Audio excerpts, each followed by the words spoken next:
Hello everybody, my name is Louis Sung, and welcome back to another episode of the Pulse of Finns Nation.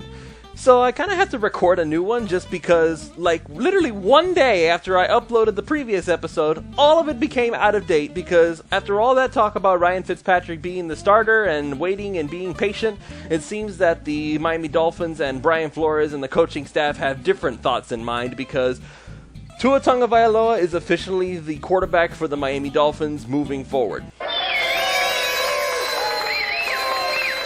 Yeah. I got it. Thank you. Believe me, guys, I am not upset about the fact that Tua is going to be starting now. If anything, I'm just anxious, and I've already made my points on that abundantly clear. You can actually check out why I feel the way that I feel right over here. Or over here. I'm not sure where YouTube likes it to be, but wherever, that's fine. But anyway. So, instead of going on and on and on about all the Tua comments that everybody has, all the Tua puns, all the Tua memes, all of the everything regarding to it's Tua time and it's 2 o'clock, another one of them puns there, I'm going to go ahead and talk about all the stuff that's surrounding the decision and everything that the Dolphins can do ahead of time and see what kind of comments are being made about that. Try to mix things up a little bit. It's still going to be kind of about Tua. It's just not going to be directly commenting about the fact that Tua is starting. We get that. We know that. And let's go ahead and talk about some of the other stuff that you've been saying, as well as whatever it is that you put in the last episode and commenting on our Twitter feed and everything to make sure that nobody gets ignored, because this show's all about you guys. It really is. So let's go ahead and get started. I enjoyed your commentary. Totally agree about Fitz. QB coach next year. The difference between Flo and Gase is who they are as men. Flo is a leader of men. One suggestion, turn down the background music, or different music. So I'm glad you liked the commentary, and I'm glad that you agree with me at least somewhat on the Ryan Fitzpatrick thing. He's absolutely somebody I would like to stick around. I don't know if he's going to want to stick around, though, after everything that's gone down and all the drama and the leakage and just big mess there in Miami right now with the Dolphins. But anyway, I digress. If he wants to stick around and be the QB coach, I am not going to stop him. In fact, I will be the first one to basically stop him from leaving the building and saying, here's a new contract, please stay, we want you to stay. At least I'm hoping that's what happens. I'm not sure if it's going to happen now after everything that happened, because he's understandably upset about the whole thing. But as far as everything else goes, so yes, Brian Flores, leader of men. Adam Gase is a bringer of chaos. I'm not going to let myself go down that path again. But in any case, Brian Flores is just the coach that we need, and as much as I don't necessarily agree with his reasoning for why Tua's playing right now, I do trust him. He's earned my trust, so I'm just going to have to go ahead and see what it is that he's got in mind. As for the background music, though, so you want different music? Alright, so let's see what we can do about that, shall we? There we go. How's that? A little better? Alright, so you let me know what you think about this music, or if not, we'll just keep trying until we find a winner. And if anybody else wants to go back to the old music, well, easy peasy. Anyway, let's go back to the other stuff for this episode. Obviously a lot going on, but wide receiver Lynn Bowden could easily be the player that benefits most from Tua. Hashtag yards after catch God. So this is in response to a tweet that Lynn Bowden had put out earlier as of this day of recording, where essentially he was saying that what would it have been like if I decided to stay in college rather than coming out for the draft. And mind you, he did put a follow-up tweet right underneath that basically said, I'm not upset about anything, I'm not complaining about anything, everything is fine, it was just a thought that came to my head. So I guess this whole the whole Herm Edwards mantra of don't hit send would come into play here, because literally everything that anybody puts on Twitter can be taken seriously, can be pulled out of context, and it really doesn't matter how hard you try to correct something, they're going to call you out for it anyway. Sorry, I'm speaking from experience. I digress. So as far as the football aspect of it goes, Lynn Bowden could definitely benefit from Tua Tagovailoa being the quarterback now, because if he can just run some decent slants and you can get Bowden into space, he is a dynamic playmaker who has the potential to make some guys miss. He can do some stuff that some of the other wide receivers on this team can't actually do. So if he can just get his hands on the ball, run some decent slants, Tua can absolutely help him out, because Tua, the biggest thing for him when he was at Alabama, he was the slant master. He could throw with accuracy, he could throw with anticipation, he could throw with just enough zip on that ball to make sure that it gets to where it needs to go and make sure that the other guys can't get to it. That's one thing that Tua definitely can do that Fitzpatrick cannot. He can probably make some of those more difficult throws just because he has more power on his throws. So that alone is already going to be an advantage as far as it goes with Tua. Now, is Bowden going to succeed with Tua? We'll see. Depends on how well he does in all the other stuff. It's not just as simple as going out and running the slant. You actually have to be able to catch the ball. You have to run your route properly. You have to make sure you don't get stuck at the line of scrimmage. All that stuff. We have to see all that happen, and we have to see how Tua's going to react to all this too. It's not like we're just going to immediately assume that Tua's going to get in there and everything is better. We have to see what happens first. The Rams are no joke. They're going to get after him. Aaron Donald is probably licking his lips thinking of the idea of squashing Tua, and that was one of my main concerns when it came to him starting.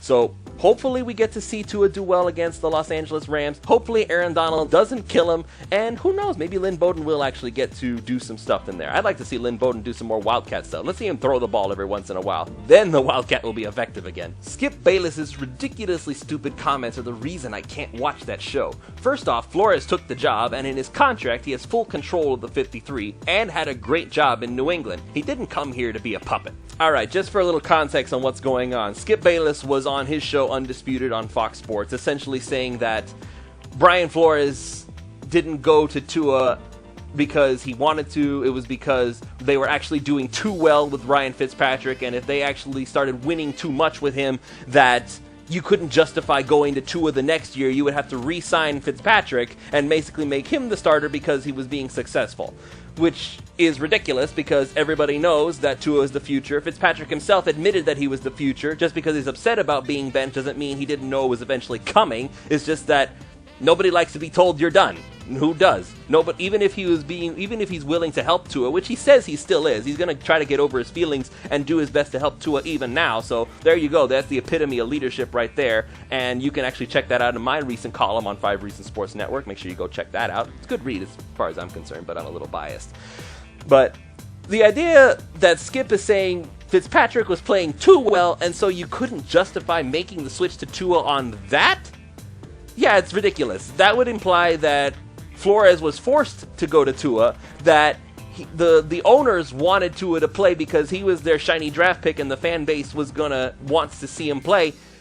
Okay, you only have a limited amount of people that are going to Hard Rock anyway because of everything else that's going on in the world. So switching from Fitzpatrick to Tua now is not going to get more butts in the seats. There's only so many people that are going to be going there anyway. I've been calling myself the Skip Bayless of 5 Reasons Sports, not because that I think of myself as Skip, but because people seem to not like my takes lately.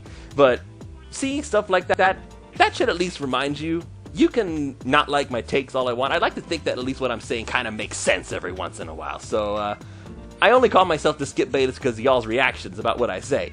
I do not consider myself Skip Bayless, let's just make that very clear. So far, who's been the best player on offense and the best player on defense? So, Alex, 6 weeks in, I actually think I can come up with a good answer for you because up until recently, I've been wondering, okay, so who's done the most, who's had the most effective impact on the Miami Dolphins as a whole so far, and I think I can honestly say now that at least on the offensive side of the ball, the answer is becoming a little more clear.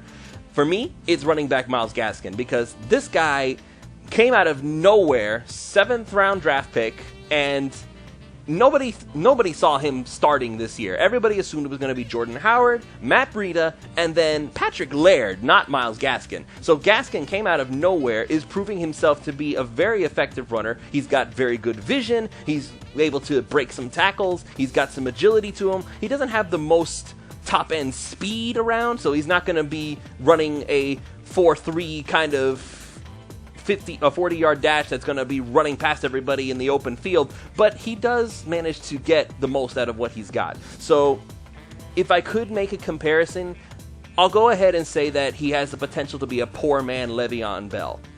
If that's what he can be, then the Dolphins don't really need to stress the running back position too much. They could get themselves another change of pace back. Matt Breida needs to get the ball more. I consider him more of a Reggie Bush guy, somebody who can catch the football and take off and run and make guys miss with his, because he does have elite level speed. So for me, it's Myles Gaskin just because he's showing that he can be the workhorse running back the Dolphins need.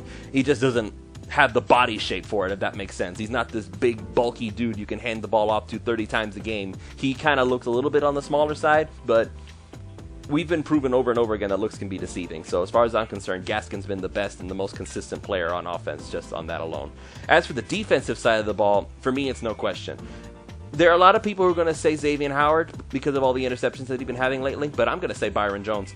And the reason is because you can see the difference that came about when Byron Jones got back on the field. When Byron Jones left and Noah Igbenogany had to come in and take over for him for a little while, defense, not good. It wasn't pretty. We thought that everything had failed. Kyle Van Noy was a bust. Emmanuel Ogbah was a bust. Shaq Lawson was a waste of money. All these awful things that we said about people.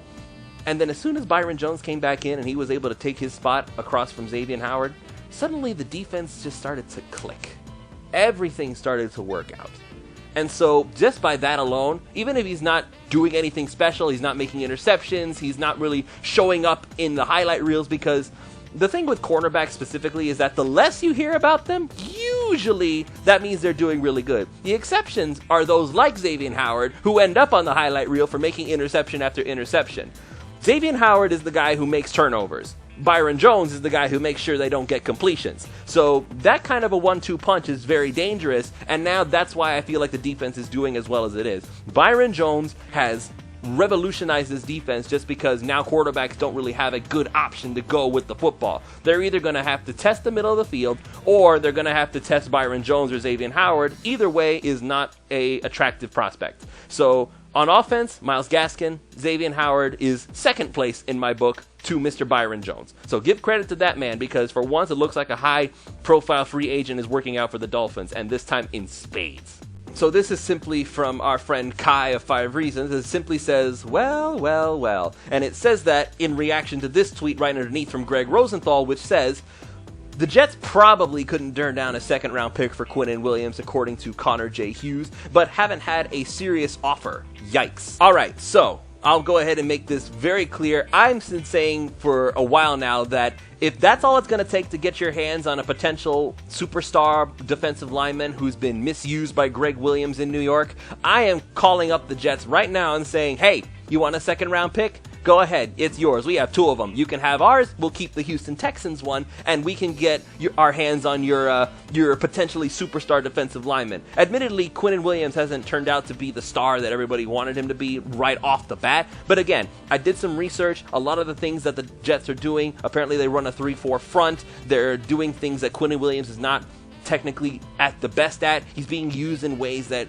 he doesn't necessarily thrive in. So if that's the case, then maybe, just maybe, Josh Boyer and Brian Flores can get something out of Quinn Williams that the Jets are not able to. So if I'm going to use a second-round draft pick on somebody who's literally only in his second year in the league, is still on his rookie contract, and everything that you've seen in his draft profile, everything was screaming that he was going to be one of the best defensive linemen in football in a very, very short amount of time. So if I can get my hands on that guy and all it costs me is a second-rounder, or heck, if the Jets aren't even getting that much for him, then maybe we can get away with giving them like a 3rd and a 6th rounder, and we can get him for practically peanuts.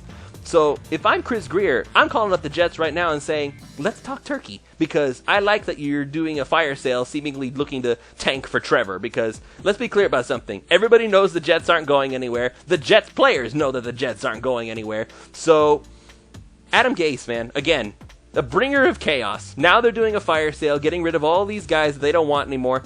I'm going to call up the Jets and say, I want Quinn Williams. What do you take for it? And if they don't like what we have, well, then you know what? We can always draft our own guy with our own second rounder. No big deal. But I am definitely exploring this, because Quinn Williams for a 3rd or 2nd round pick, that's a bargain right there, especially if everything that his draft profile said is true. We just have to get somebody in who can develop him.